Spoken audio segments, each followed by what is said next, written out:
परिचय। इस समय गर्मी की छुट्टियां चल रही हैं। संजय और राहुल दोनों कैरम का आनंद ले रहे हैं। अचानक बिजली चली गई और पंखा बंद हो गया। थोड़ी देर बाद राहुल और संजय दोनों को पसीना निकलने लगा। भाई, मुझे बहुत पसीना आ रहा है। ये क्यों आ रहा है?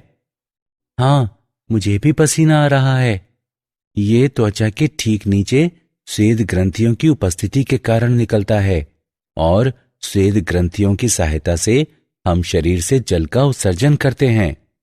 तुम जानते हो कि हमारे शरीर के मुख्य उत्सर्जी अंग वृक्क, फेफड़े, यकृत और त्वचा हैं। वाह, ये बहुत रोचक है भाई।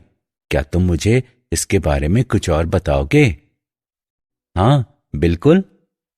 इस पाठ में आप मानव शरीर के उत्सर्जी उत्पाद एवं उनके निष्कासन के बारे में जानेंगे।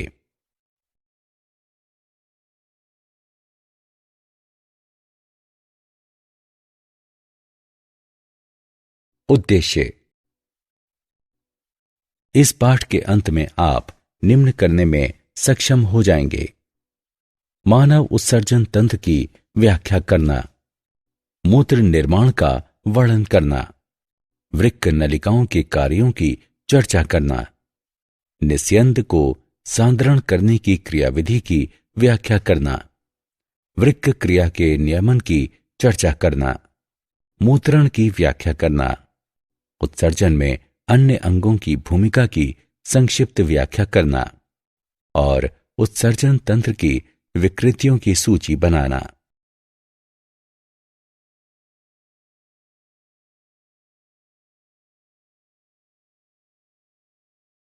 मानव उत्सर्जन तंत्र। शरीर का उत्सर्जन तंत्र शरीर से अपशिष्ट को प्रायः मूत्र या पसीने के रूप में अलग और निष्कासित करता है। मूत्र तंत्र में वृक्क, मूत्रवाहिनी, मूत्राशय और मूत्रमार्ग शामिल होते हैं। वृक्क सेम के बीच की आकृति के गहरे भूरे लाल रंग के होते हैं और पश्च उदर भित्ति पर स्थित होते हैं। एक वयस्क मनुष्य में प्रत्येक वृक्क का भार लगभग 150 ग्राम होता है और लंबाई में लगभग 10 सेंटीमीटर, चौड़ाई में 5 सेंटीमीटर तथा मोटाई में 2.5 सेंटीमीटर माप वाले होते हैं। वृक्क हाइलम एक ऊर्ध्वाधर खांच है जो अवतल सतह के मध्य में स्थित होती है। ये वृक्क के भीतर स्थित रिक्त स्थान वृक्क कोटर के लिए प्रवेश द्वार है। वृक्क हाइलम से होकर वृक्क धमनी प्रवेश करती है और वृक्क शिरा एवं वृक्कीय श्रोणी वृक्क कोटर से निकलती है। इस प्रकार वृक्क कोटर वृक्कीय श्रोणी, चषक, वाहिकाओं और तंत्रिकाओं और वसा की चर मात्रा से भरा होता है। वृक्कीय श्रोणी चपटी कीप के आकार की होती है। प्रक्षेपों वाला मूत्रवाहिनी के ऊर्ध्व सिरे का विस्तार चषक कहलाता है। वृक्क ऊतक में बाहरी क्षेत्र वल्कुट कहलाता है और भीतरी क्षेत्र मध्यांश कहलाता है। मध्यांश वृक्क ऊतक के त्रिकोणीय क्षेत्रों का बना होता है जो वृक्कीय पिरामिड कहलाते हैं। पिरामिड संख्या में 4 से 14 तक होते हैं और वल्कुटीय बर्तीनी स्तंभ द्वारा एक दूसरे से अलग रहते हैं। प्रत्येक पिरामिड वल्कुट के खोल से घिरा होता है और वृक्क की एक पाली बनाता है।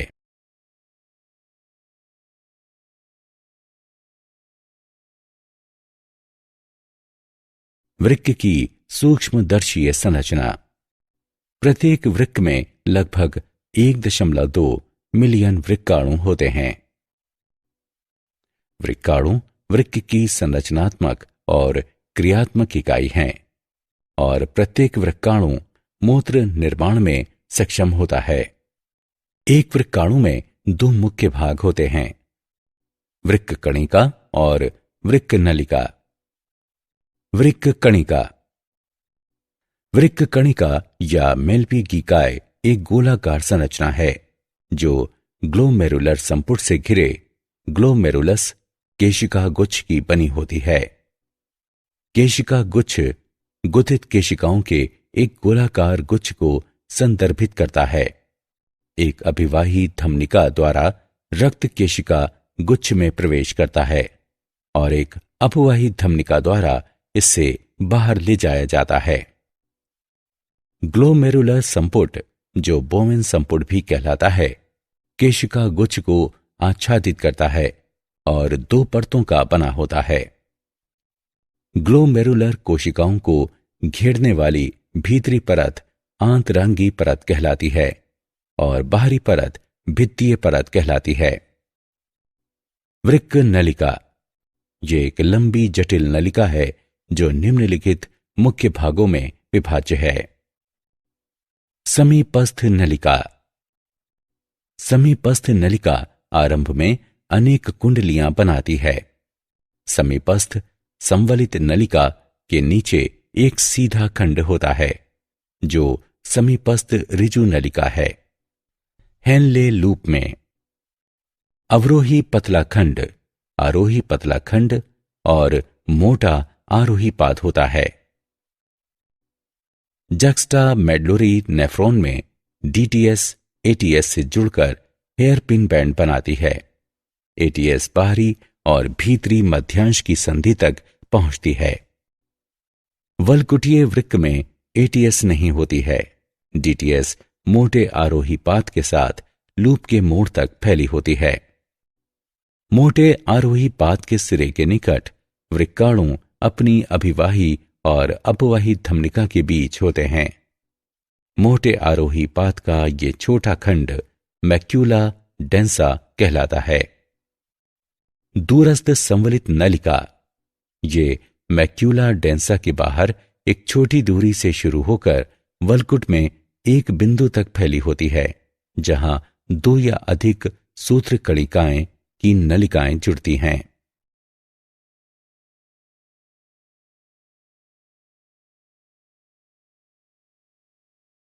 मूत्र निर्माण।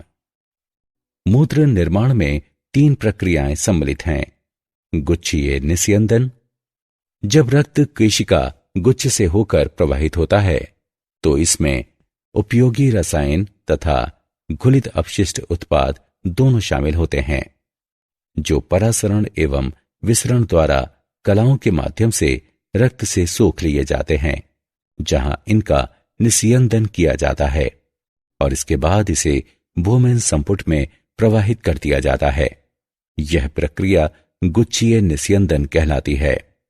इसमें जल, लवण, ग्लूकोज और अन्य रसायन होते हैं। एक औसत आकार वाले पुरुष में सामान्य गुच्छीय निस्यंदन दर यानी जीएफआर लगभग 125 मिलीलीटर प्रति मिनट होती है। नलिका पुनः अवशोषण। यह रक्त प्रवाह में विलय और जल के पुनः पहुंचने की गति है। ये गुच्छीय निस्यंद के संयोजन को परिवर्तित करता है और स्पष्ट रूप से इसकी मात्रा कम कर देता है। नलिका स्रवण। स्रवण में पदार्थ रक्त से निकलकर नलिकाओं में पहुंचते हैं, जहां ये जल और अन्य अपशिष्टों के साथ मिल जाते हैं और उसके बाद उन्हें मूत्र में परिवर्तित कर दिया जाता है।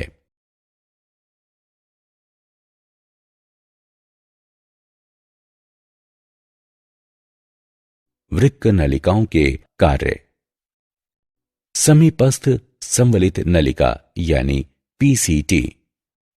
समीपस्थ नलिकाकार कोशिकाओं की पहचान उनकी ल्यूमिनेल सतह पर उपस्थित ब्रुश बाढ़र उपकला द्वारा की जाती है।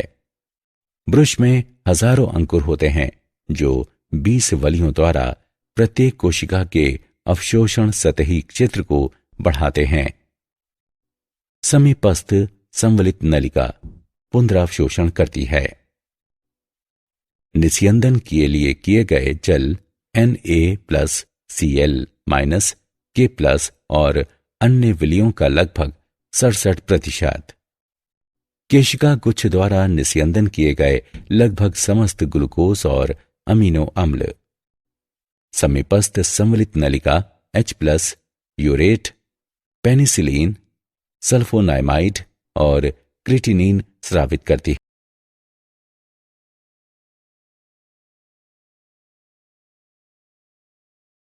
वृक्क नलिकाओं के कार्य। Henle loop. निस्यंदन किए गए Na+ और Cl- का लगभग 20% निस्यंदन किए गए जल और धनायनों जैसे कि K+, Ca2+ और Mg2+ का 15% भाग हेनले के लूप में पुनः अवशोषित किया जाता है। हेनले लूप के पतले अवरोही पाद में जल निष्क्रिय रूप से और ये नलिकाकार ल्यूमेन के अंतराकाशी द्रव से सोडियम आयनों के विसरण द्वारा एक साथ अवशोषित किया जाता है। हेनले लूप के पतले आरोही पाद में Na+ और Cl- का सीमित सक्रिय पुनरावशोषण इस जल के अपारगम्य पाद में होता है। जल की अपारगम्यता के कारण इस पाद में रहने वाला तरल प्लाज्मा के सापेक्ष अल्प परासारी होता है। दूरस्थ संवलित नलिका यानी DCT। दूरस्थ नलिका के प्रारंभिक खंड में ये Na+, Cl- और HCO3- का पुनरावशोषण करती है और ये जल के लिए अपारगम्य होती है। संग्रह नलिका। ये सांद्रित मूत्र उत्पन्न करने के लिए जल का पुनरावशोषण करती है।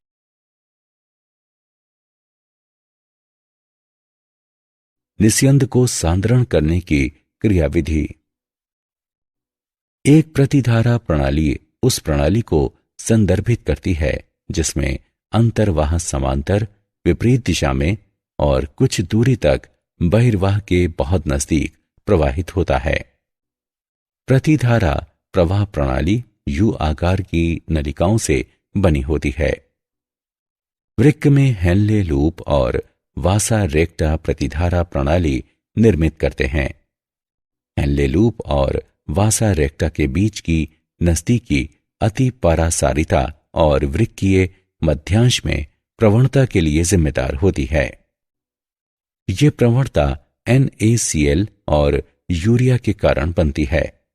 हेनले लूप का आरोही पाद NaCl का परिवहन करता है और उसके बाद वासा रेक्टा के अवरोही पाद के साथ इसका विनिमय करता है। ये एकल प्रभाव कहलाता है। एकल प्रभाव के गुणन के कारण अंतराकाश की परासारिता वल्कुट से मध्यांश और पैपिला तक उत्तरोत्तर बढ़ती है। यूरिया मध्यांश परासरणी प्रवणता के विकास में महत्वपूर्ण भूमिका निभाती है। आरोही और अवरोही वासा रेक्टा के बीच विलय का प्रतिधारा विनिमय मध्यांशी अंतराकाश से विलय के प्रवाह को कम कर देता है। पदार्थों का ये परिवहन प्रतिधारा क्रियाविधि कहलाता है।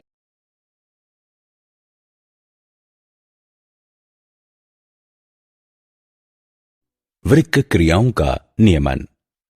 वृक्क के कार्य का नियमन हाइपोथैलेमस, जैक्स्टाक्लोमेरुलर उपकरण और हृदय द्वारा होता है। प्रतिमूत्रल हार्मोन मस्तिष्क के हाइपोथैलेमस में उत्पन्न होता है और पीयूष ग्रंथि से रुधिर प्रवाह में मुक्त किया जाता है। ये तरल धारण में वृद्धि करके वृक्कों को अधिक जल पुनरावशोषित करने के लिए प्रेरित करता है। जब हाइपोथैलेमस में स्थित परासरण ग्राही रुधिर की परासारिता में 300 मिलीलीटर ओस्मोल प्रति लीटर से अधिक की वृद्धि देखते हैं तो हाइपोथैलेमस ADH मुक्त करता है। इस चरण में परासरण ग्राहियों की कोशिकाएं प्यास को बढ़ावा देती हैं। पानी पीने से रुधिर की परासारिता कम हो जाती है और ये ADH का स्रवण रोक देती हैं। केशिका गुच्छ की अभिवाही धमनिका में रुधिर दाब में कमी के कारण JGA रुधिर प्रवाह में एक एंजाइम रेनिन मुक्त करता है। रेनिन एक रासायनिक अभिक्रिया शुरू करता है जो एंजियोटेंसिनोजेन नामक प्लाज्मा प्रोटीन को एंजियोटेंसिन 2 नामक पेप्टाइड में बदल देती है। एंजियोटेंसिन 2 धमनिकाओं को संकुचित करके रुधिर दाब को बढ़ा देती है।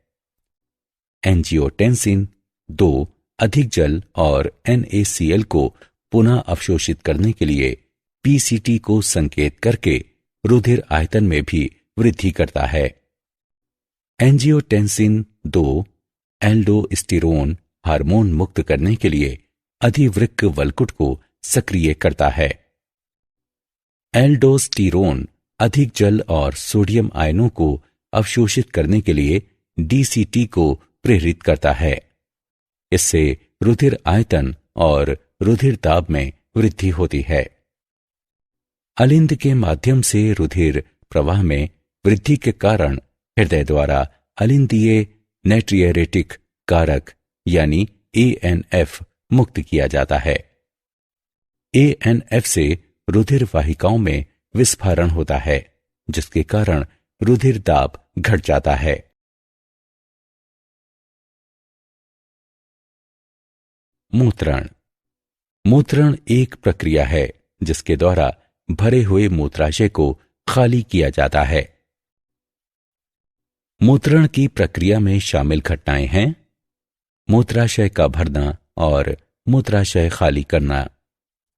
जब वृक्कीय श्रोणि में मूत्र एकत्र होता है तो श्रोणि में दाब बढ़ जाता है और श्रोणि में क्रमाकुंचक संकुचन शुरू हो जाता है और मूत्राशय की ओर मूत्र को धकेलने के लिए मूत्रवाहिनी के साथ साथ फैलता है। एक बार जब मूत्राशय भर जाता है तो मूत्राशय की भित्ति पर स्थित ग्राही केंद्रीय तंत्रिका तंत्र को संदेश भेजता है।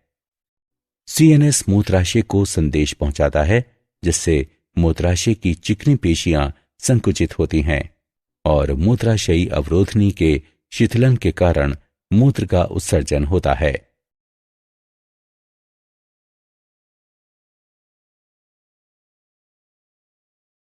उत्सर्जन में अन्य अंगों की भूमिका।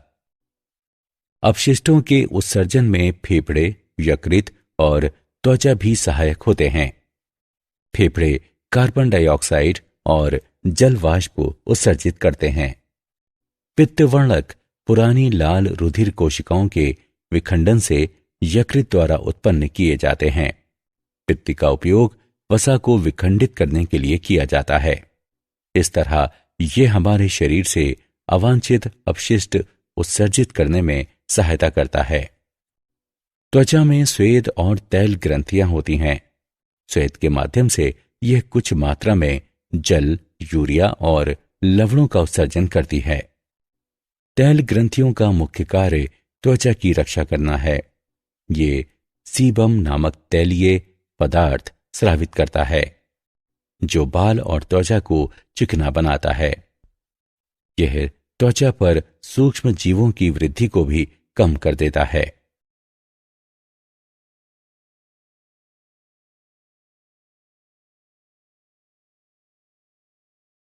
उत्सर्जन तंत्र की विकृतियां। यूरीमिया।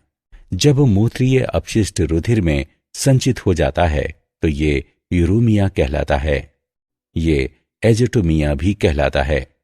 ये वृक्कपात का कारण हो सकता है। वृक्क प्रत्यारोपण और रक्त अपोहन यूरेमिया के उपचार हैं।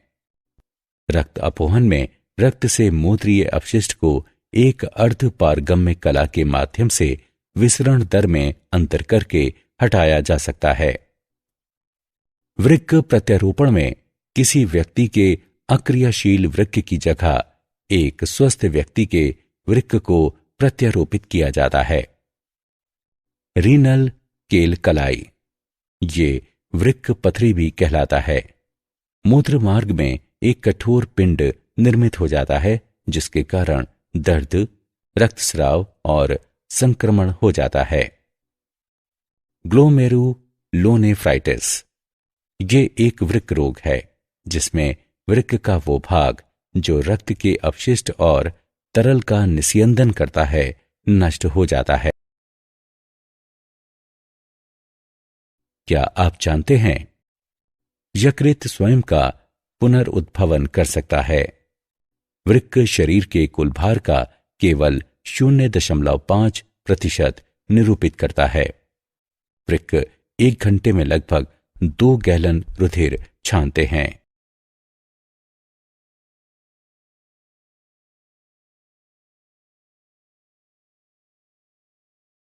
सारांश।